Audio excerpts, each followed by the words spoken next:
Hey guys, Rick Stone here from Stony Acres Gardening. Welcome to my channel. Today we're going to be talking about what you can be planting during the month of June. So I get this question a lot. People will, email me and say, it's the middle of June, I haven't got my garden planted yet, should I just give up? And the answer to that question is no, you shouldn't give up. There is so much that you can still be planting during the month of June. So make sure that you check out this list because I've got 20 plus different crops that you can still be planting in June. In fact, a lot of people, June is the planting time. If you live in the colder areas, you may not be planting until June. And so there is so much that we can get going during this month. So stick around and I'm going to give you a whole list. Before we get started though, please make sure you subscribe to my channel. Click that notification bell so you get noticed every time I release new videos. Go follow us over on Instagram as well. And then stick around to the end of this video. I'm going to be talking a lot more about year-round gardening and fall and winter gardening in particular. We've got our year-round gardening mini course, which is open and ready for you guys to enroll in. It's free, and there's a link down in the description of this video you can click on. But I'm going to talk a lot more about that towards the end. All right, so what can we be doing during the month of June in our gardens? Really, pretty much everything that we could have planted in May, we can still get in June. We're starting to get a little bit short on time, but especially if you hurry and get things planted early in the month, you should still have plenty of time for harvest and for a great crop. So let's maybe start out. Let me look at my list here. Let's talk first about the squash family. So included in the squash family would be your winter squashes, your cucumbers, your summer squashes, your pumpkins, and melons. All of those are included, and you still have plenty of time to get all of those in. You really do need to think about hurrying with your pumpkins and your winter squash.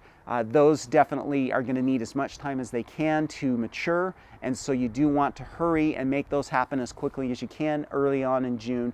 But with winter squash, with cucumbers, and even with the melons, you should have plenty of time. With melons though, I would start, especially as we move further into the month of June, I would start thinking about some of the shorter maturing varieties. So like icebox watermelons or cantaloupe, things like that.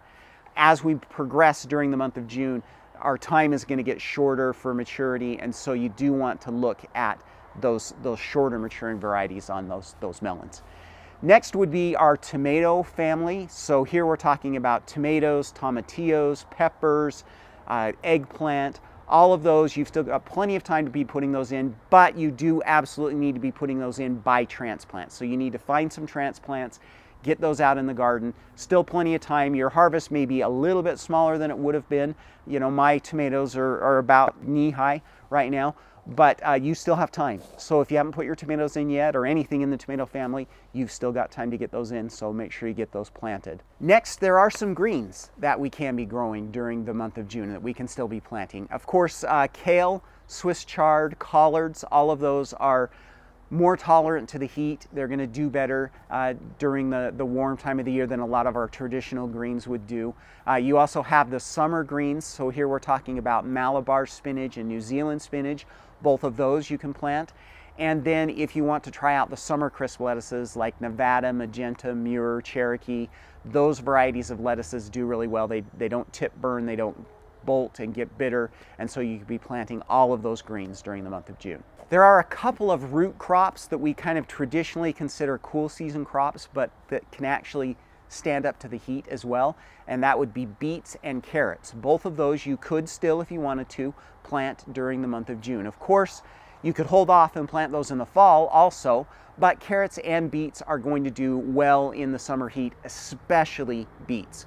Beets will handle the warmer weather just fine and should do great. But you could tuck in a few carrot seeds as well and get those in. But either one of those is going to do well during the month of June. Then we have our bean family. So here we're talking about our green beans, our bush beans, pole beans, any of those, your dried beans, edamame, fava beans, anything like that can still be planted during the month of June. You've got plenty of time, especially bush beans. Bush beans only take about 60 days to mature. You can plant those all the way up until middle of July and still have plenty of time.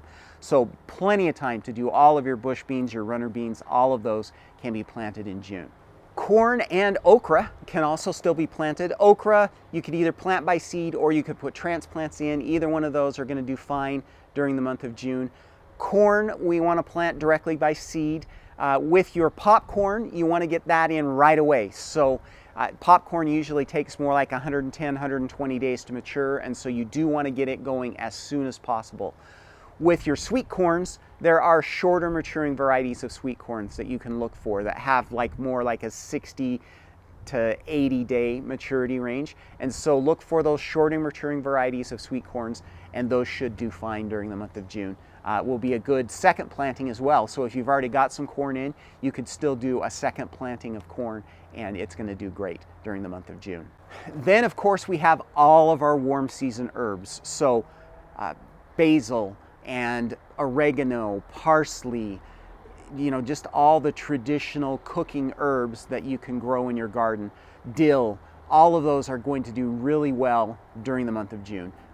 Plenty of time. You could seed them directly out in your garden if you wanted. That's going to take quite a while for them to mature, but you could also pick up some transplants and put those either in a container or directly in your garden, and they're going to do fantastic during the month of June. And then last but not least, don't forget about flowers. So if you haven't gotten flowers in yet, still okay to get a lot of your annual flowers planted. So things like petunias and zinnias, marigolds, all of those, plant those out in your vegetable garden. That's really good for your plants. It's going to attract pollinators and be really good for your garden overall. And then you can also plant things like your sunflowers. It's not too late to get sunflowers in. In fact, I haven't even planted my sunflowers yet. Actually hoping to do that this weekend. So you have plenty of time to do those flowers as well. Okay, so there you go. That is the list of what you can be planting during the month of June. Hopefully this is helpful to you. I've kind of included a written list for you down in the description of this video as well, so make sure you check that out.